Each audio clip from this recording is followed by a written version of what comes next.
Welcome to the What's in My Camera Bag 2022. My name is Ryan Weber and we are going to go through all of our gear that we use as a video production company and travel with to go shoot client videos. We see a bunch of these What's in My Camera Bags from guys that are actually like YouTubers and like they go on adventures and stuff like that. I don't ever see a What's in My Camera Bag for people that shoot video as like a career. So I have a video production company. We go and shoot client videos. We typically are shooting professional service-based industries. And so these are the things that we bring inside of our bag for all of our client shoots. The bag that we use is the Peter McKinnon bag. It's the larger one. I have the smaller one coming as well because I want something quick and simple to travel back and forth from my house. But this is the one that we bring because it fits a lot of stuff. Inside of this bag, we'll start kind of over here. Our newest purchase is the Sony a7 IV. We bring this because one, we can take good photos with it.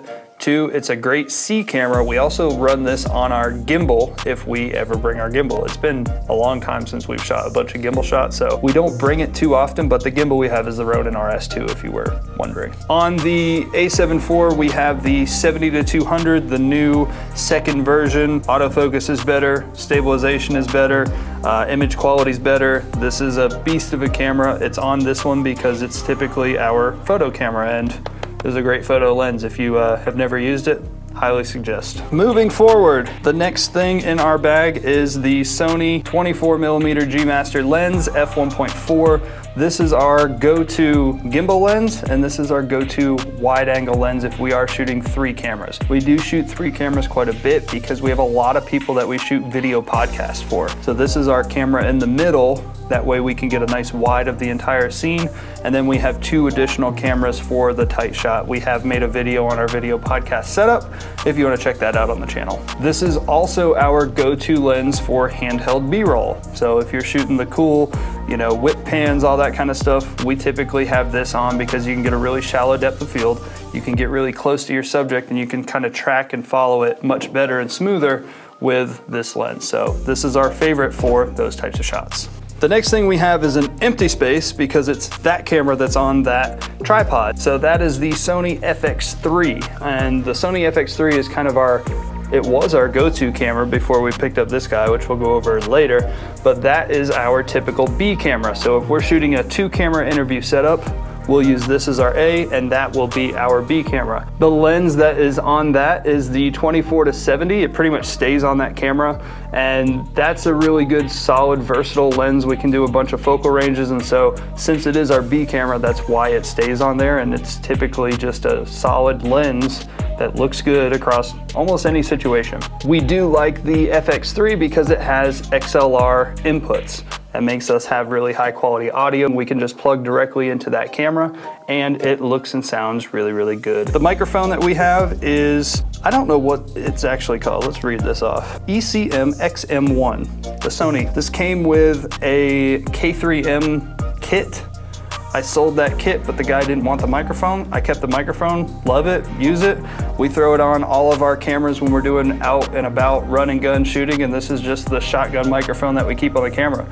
Good solid sounding camera. It has the XLR built in, so it's less cords and less things that we have to try and remember. Also in this pouch is the Nanlite PavoTube 6C. This is like the 10-inch one. We like this for a hair light or any, just accent light that we need throughout. So typically we will put the 1/4-20 on a arm, and it's gonna be right above and behind our subject, and it's just gonna help give us that background separation. So this is super small, fits in the bag, which is why we almost always bring this to every single shoot because it's really, really easy. Next thing, spare batteries. We run through a lot of batteries. This is for the FX3 and the a7 IV, so we typically bring 3 additional batteries with us for just in case situations. If we're doing a long shoot, then obviously we're gonna need a lot of battery power. This guy has a lot longer battery life than these two, so having some spare batteries is always a nice thing. We have the little Peter McKinnon battery holder pouch thing, whatever came with us. I just bought the biggest kit that they had. The next thing we have is the Sennheiser AVX Lav system. We really like this for our lav kit. It connects easy and it's literally one button. We keep 2 of them, so this is this set. The other set I'm using right now. If we're going on site and we're not using our microphones here, typically we'll do our video podcast with these 2. So we'll shoot with one of our lav kits on one person, one of them on the other person. We'll microphone into both cameras. That way we don't have to worry about like connecting audio and syncing audio. They're already synced to each camera for the person. So with our lav kit, we have the actual lav that goes with it. We have the Sennheiser MKE2. Here we go. Mouthful. It's a good solid microphone, sounds good, pretty good directly out of camera. Sometimes we want to put a little extra on it, but the big thing we added was this little guy, which is called a Bumblebee.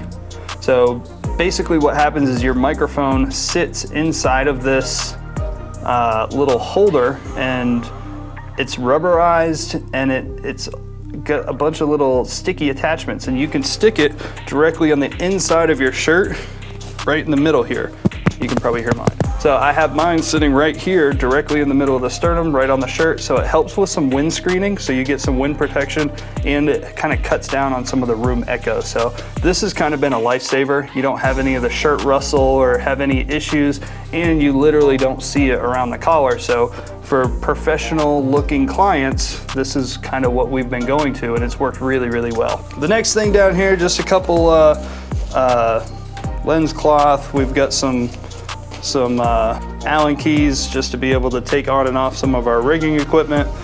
But we really don't have a ton of equipment in our bag. The very last thing we have, which we rarely use, honestly, we probably need to use it more.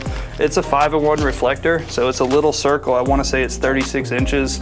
And it allows us to change it from gold to white, to have a diffused panel, you know, be able to reflect and bounce light for a what if situation.